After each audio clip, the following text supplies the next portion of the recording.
Hello everyone and welcome to a new demo video of Avalon Harmonics modules. Today I'll be talking about CVMod V2, which you can see right here. This is the new version of my old CVMod8 module. I will say right away that I will be deprecating the old CVMod8 module simply because it has served its purpose and this new version is way better in many ways.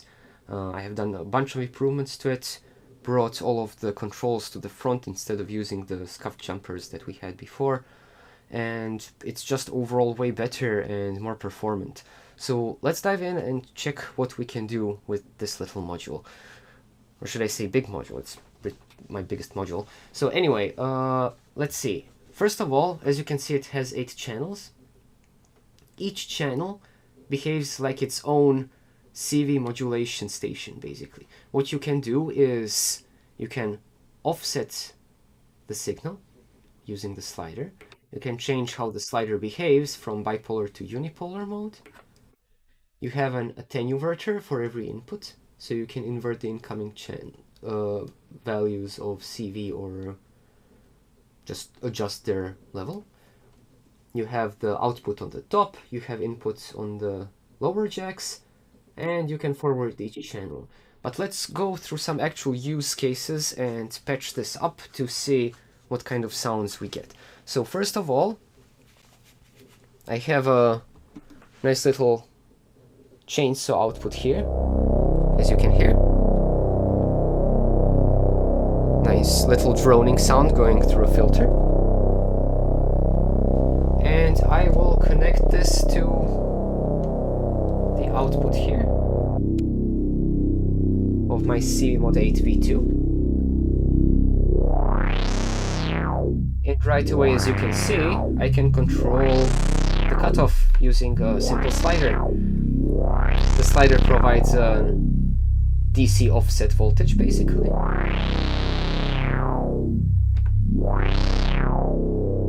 You can use this to live perform, for instance, so you can use this as a performance controller. Right now, the way how the slider behaves is it goes from 0 volts in the middle to plus 5 volts on the top and minus 5 volts on the bottom. This behavior can be changed with the switch on the bottom. Right now you can see it switched to bipolar mode with a plus and minus symbol. We can switch it to unipolar mode like this. Now it goes from 0 volts on the bottom to plus 5 volts on the top. Pretty simple, very useful. Second of all is that it accepts a CV input here, and right here I have some sawtooth LFO input that's being generated by Pamela's Pro Workout. So I'll plug this in, and now we can use this little knob here, which is an attenuverter.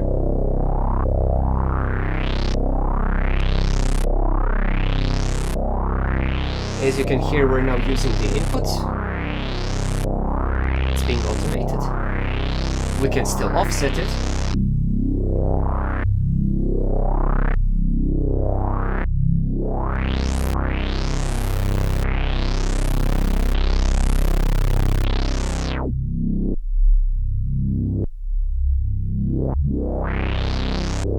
And use the attenuverter to control the level, make it very subtle.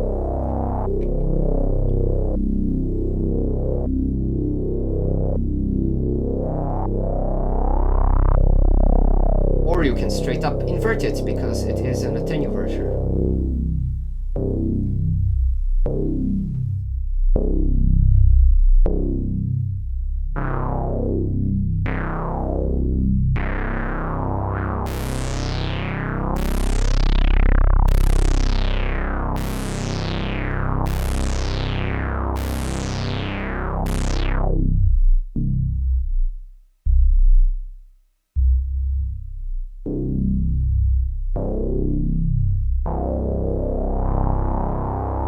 Here's the cool thing about this setup. You can very easily invert completely the shape of an envelope, because this is like a sawtooth envelope, which you can see here. All you have to do is turn it all the way to invert and all the way to the max.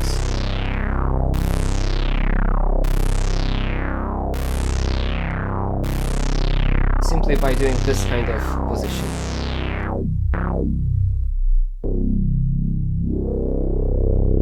Okay. Now, each of these channels is by default separate. If I plug in the control here, as you can hear, it's not doing anything.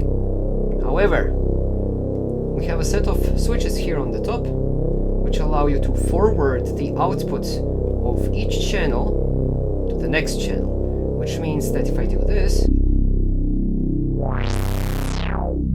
as you can see, the LEDs are now lighting up together because the voltage on this output is being forwarded to this output. Plugging a jack into the output of the first channel will not interrupt the forwarding, so you can actually get submixes of CV control.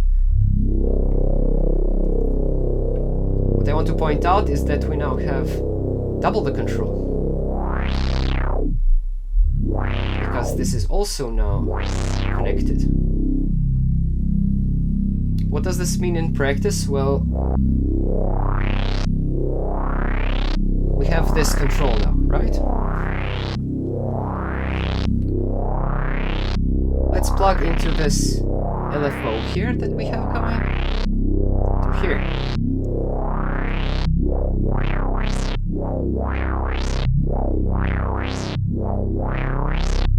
As you can see, we're now mixing two CV controls together, and we can also offset them independently.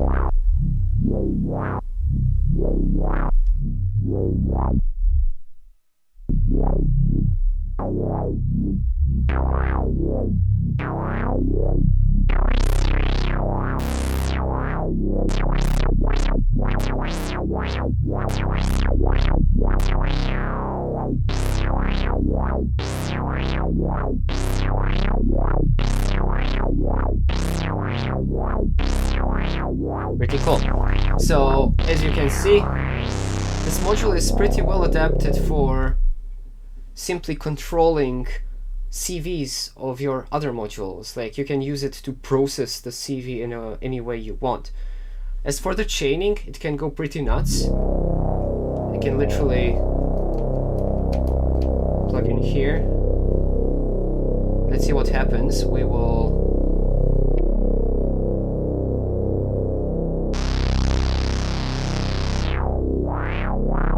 As you can see, you can fully chain this all the way back. It's also pretty cool. Gives almost a sort of view meter appearance there. I want to point out that this is only because of the offset. There is no delay between the outputs.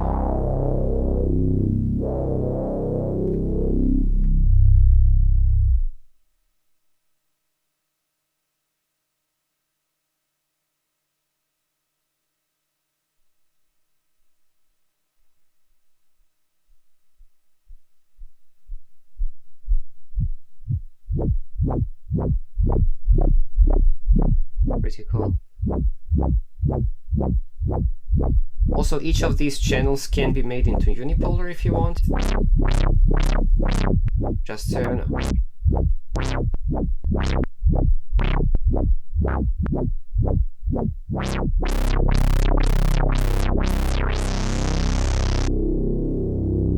Let's restore it how it was.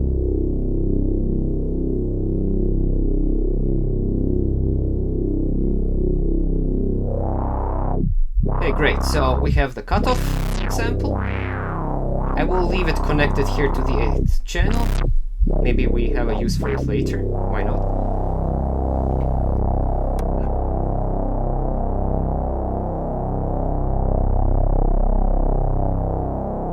I will leave this connected. Let's now see what we can do with using a quantizer, because right here I have the Penrose quantizer, and I will take the output of CVMod8.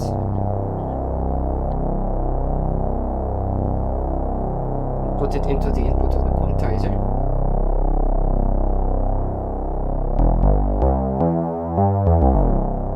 So what I wanted to show you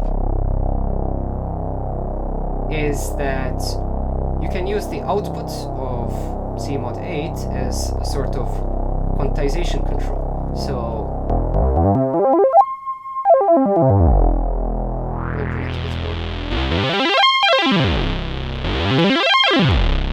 I'll also make it so that it's closed by default. There we go.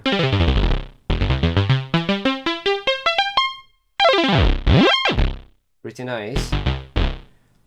As expected, there's nothing outputted when it goes into negative outputs, and that is precisely why the bipolar switch is very useful. You can switch it to unipolar, and now you have the full range control of this layer.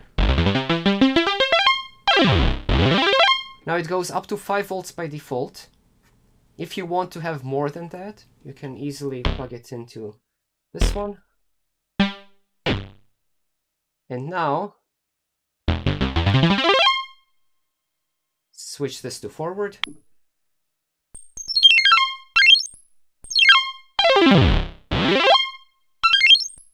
Get the idea, you now have double the sliders for control.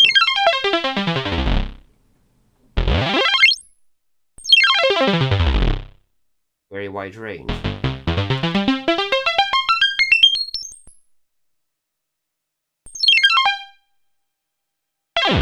Now this is doing it by hand. Let's see what happens when we plug in our sawtooth LFO into this. Just move the connect jack around a bit so you can see it better.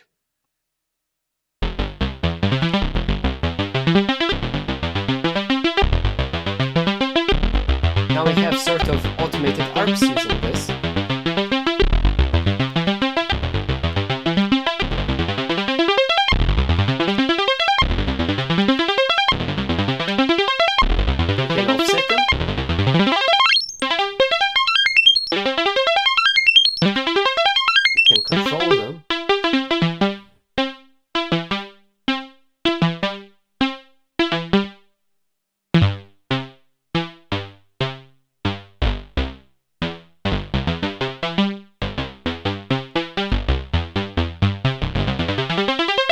As you can tell also, this is now an ascending sequence. You can make it descending quite easily.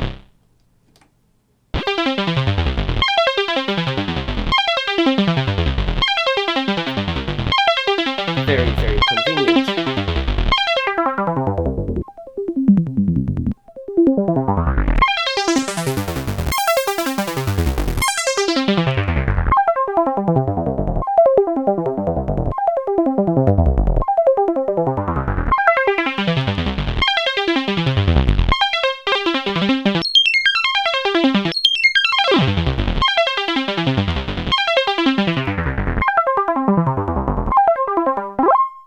Okay, now what we can also use this module for is for generating multiple octaves or something like that of your oscillators. I'm using Chainsaw for this whole demo. So I will make, like currently I'm using only the first voltage per octave input. So let's try and make multiple voltage per octave inputs using CVMod8. What I will do is I will get a stackable cable. Yes.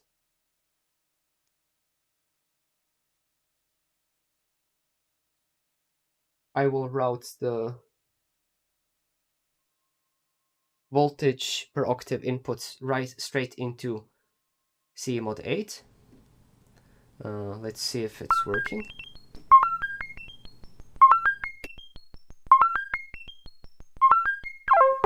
There you go.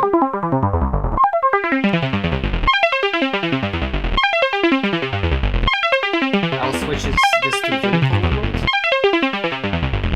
and give this maximum input. Maybe you can tell that this is a little bit more flickering because it's actual semitone data.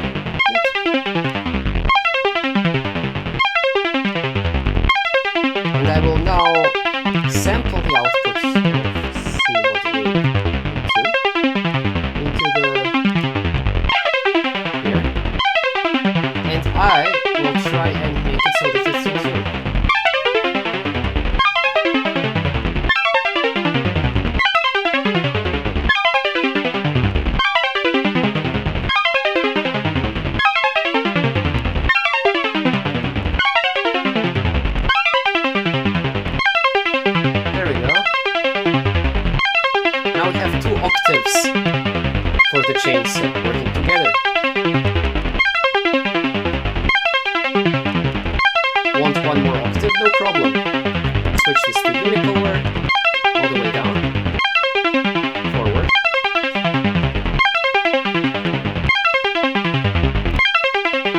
We do the same thing.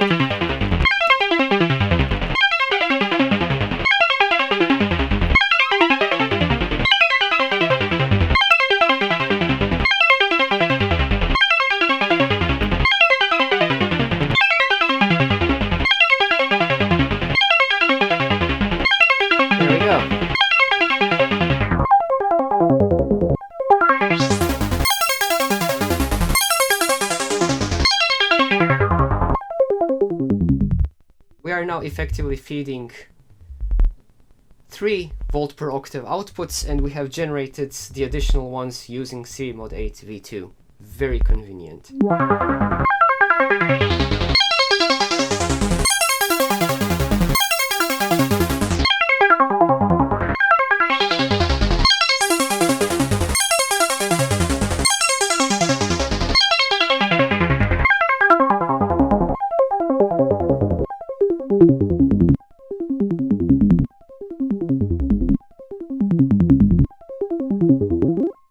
Okay.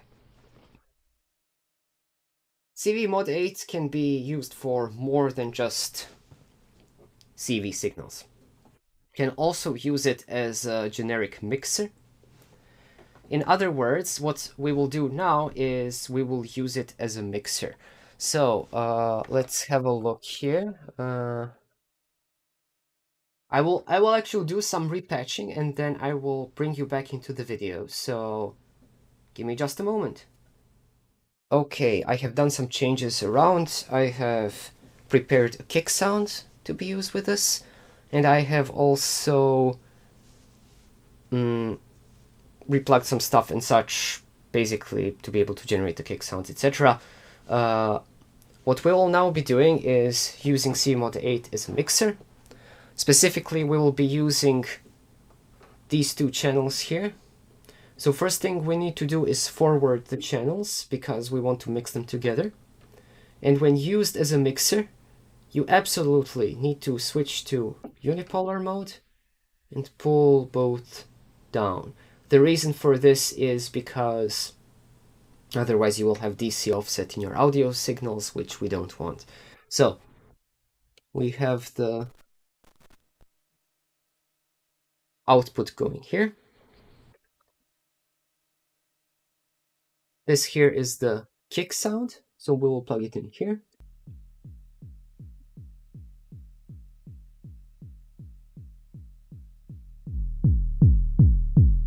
Here we will increase the volume of it. Yeah. And the second we'll plug in our R.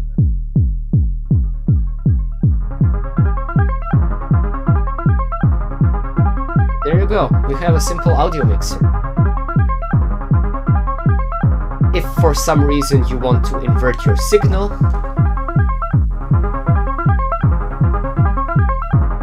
here you cannot really hear a difference, but it might be important for some people, because you can invert the polarity of the signal.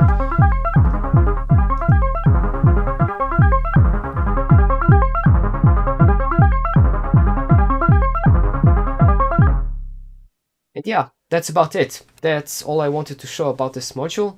Again, this module supersedes the original CVMod8 module, so I will no longer be manufacturing it, but you should be able to buy this one in my Etsy when it is in stock. I will see you all around next time. Bye bye!